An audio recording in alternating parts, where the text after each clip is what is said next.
Hi everyone, hope you are doing well from wherever you're watching this channel, depending on your time zone.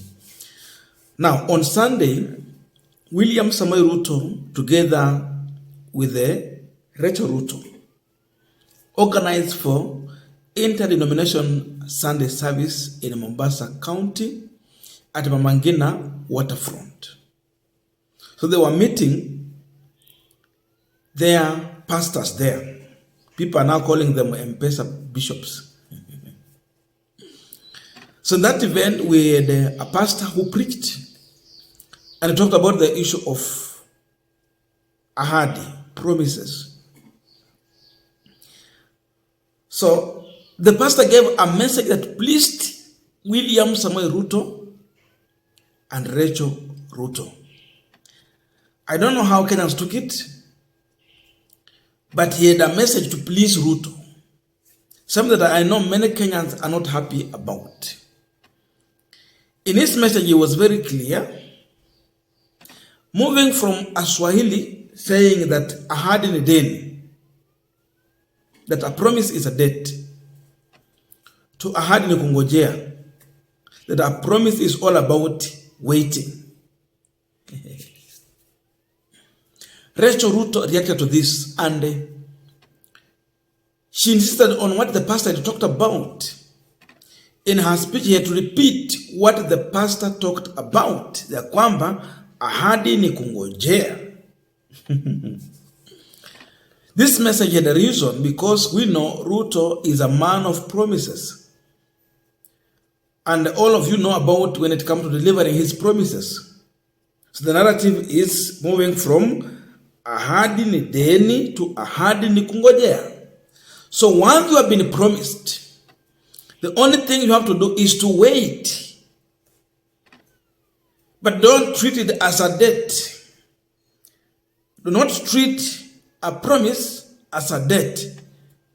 Just be in a status of waiting. I want you to see Rachel Ruto's reaction on this. Then I'll take you to William Ruto's reaction for Kenyans to know that indeed this government is here to keep on lying to them. You think of delivery, then you are lying to yourself. Kama wewe unatarajia kwamba zile ahadi Ruto anapeana kwamba ataenda kutimiza, my friend, uende hospitali. Lazima wewe utakuwa ni mgonjwa wa mawazo. Listen to Rachel Ruto and watch her reaction. Wazidi kuongoza rais wetu pamoja na viongozi wote. Najua Waswahili wanasema ahadi ni deni, lakini leo tumejua kwamba ahadi ni kungojea. Si ni kweli? No wonder some people are referring to these pastors as M-Pesa bishops. You can see the message and the sermon that the pastor prepared. It was meant for William Samoei, to massage William Ruto. As you can see the reaction from First Lady. Now, going to William Ruto's reaction, it tells you, he's saying that saa zingine huwa anauliza, mbona hii ahadi alipeana imechukua muda mrefu? You see? Now he has the answer. And the answer has come from the bishop who is interpreting the Bible. So Ruto was very happy and he laughed at it. He was happy and he was laughing. That laughter alone is a mockery to Kenyans. Hizi ahadi nimetoa, saa zingine hata mimi nauliza mbona hii ahadi imechukua muda mrefu.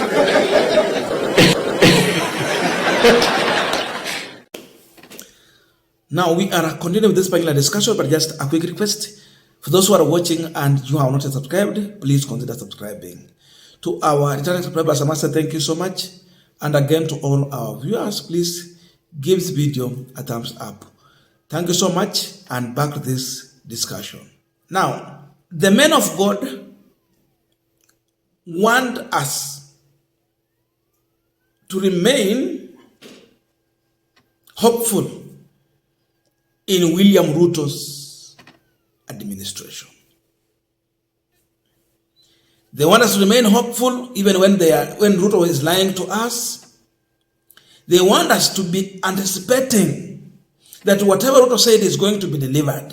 It is just a matter of time. Even if it will take a year, give it 2 years, give it 3 years. Cost of living tungoja paka miaka 5. Ati ahadi ni kungojea. They want to keep us in that state. No wonder the message was good for Ruto. He was happy with it. And because they're saying faith is opium of masses. Na kwa sababu watu wanaamini katika neno ambalo linahubiriwa na watu wa Mungu, saa zingine pia wakiwadanganya inaweza kuwa ni rahisi sana pia watu kuamini kwa uongo. So if you want to mislead the nation, you use men of God. Wakuje wahubiri, waseme mpaka na mambo yenye ni ya uongo. They convince you using lies. And because they are men of cloth, we buy into their lies. Ruto is now using this tactic to capture Christians and to capture the country and to mislead people as he continue to siphon our resources. You see, he's laughing. That's a mockery. He's mocking us by that laugh. He's happy that someone is preaching a gospel that will help him to advance his way of misleading Kenyans. Ahadi ni kungojea. No wonder he has moved from promises and now is resorting to launching Uhuru Kenyatta's project that is already serving the people. Is it launching? Relaunching. The only job he can do is to come and start relaunching what Uhuru had already launched. Projects that have served people for 2, 3, 4 years. It is high time men of God to face Ruto with the truth. To tell him the reality. Let him know the truth. If people are suffering, tell him that people are suffering.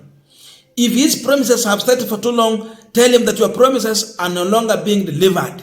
It is too long you are taking to deliver your promises.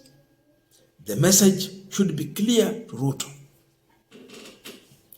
Sasa inafaa mjue, why is Ruto funding the interdenomination prayer functions?